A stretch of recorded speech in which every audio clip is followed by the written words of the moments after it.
Hello and welcome to my channel. This is Chris, your Kuya Pandisoy. Today may bago na naman akong ibabahagi sa inyo na pwede mong ihanda sa iyong pamilya at pwede mo rin pagkakitaan. This is all-time favorite, Brazo de Mercedes. Kaya tutok na!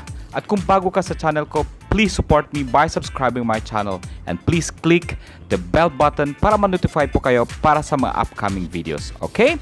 Please do not forget to like, comment, and share. Okay? And stay tuned for the actual procedure. Alright. See ya. Bye.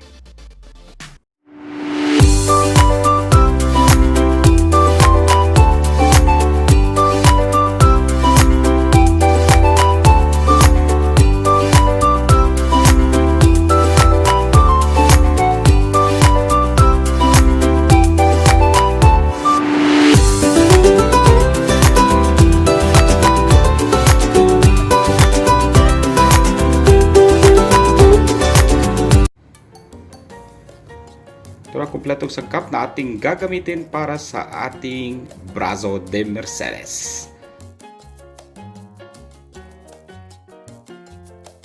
Stay tuned for the actual procedure. Okay, first na ating gagawin ay ating i-beat yung ating egg yolk.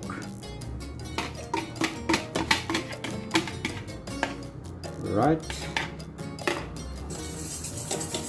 Just mix it like that. And then we slowly add our condensed milk. This is for our custard mixture. Okay, para sa ating filling sa ating Brazo de Mercedes. Yes. Alright. And then we slowly add on our vanilla.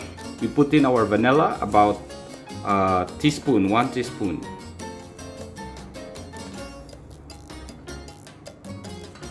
Okay, that's more than enough. Okay, then transfer natin siya dun sa ating apoy, and then continuous lang ng ating pag-mix hanggang sa mag-thicken po yung ating custard mixture. Alright. Okay, sa ating low medium fire, yung ating apoy ay ibubuhos natin yung ating custard mixture. Okay.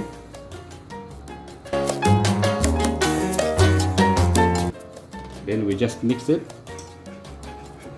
until mag-thicken yung ating custard mixture. Make sure na mahina lang yung apoy kasi baka masunog agad yung inyong custard. Alright. Smells so good. Smells so yummy and sweet. Bawal sa mga diabetic. Right. Paalala lang. Okay. What I have to do is just a continuous mixture.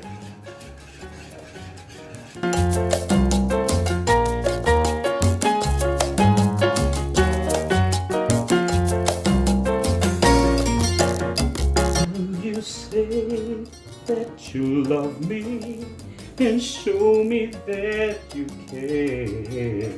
Say when I need you, you'll always be there. But if you go and leave me, this I swear is true. My love will always be with you. Yan, slowly na namumuo na yung ating custard mixture. So it just continues na halo.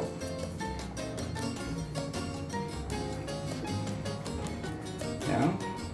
Until ma-reach natin ang right consistency na gusto natin. Okay.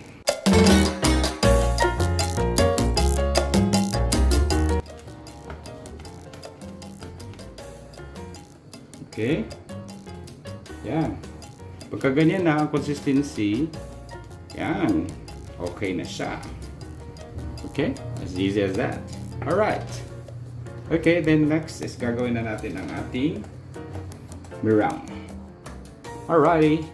Okay, sa ating mixing bowl, ilagay natin yung ating egg whites. Alright, and then we just add on the cream of tartar.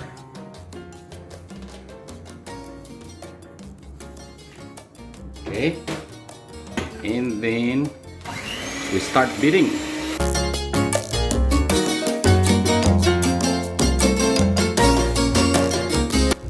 And then we slowly add our sugar.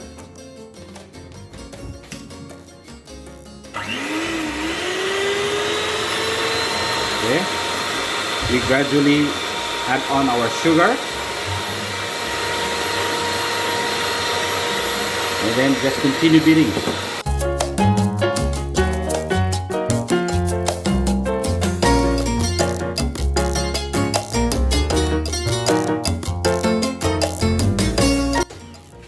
Okay, let me check. Whoa, look at that! Ganda. Okay. Yes. Release lang yung pan.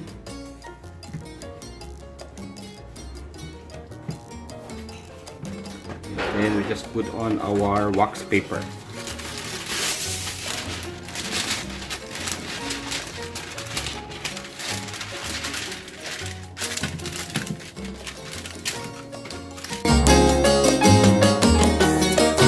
And then we just put in our meringue. Okay.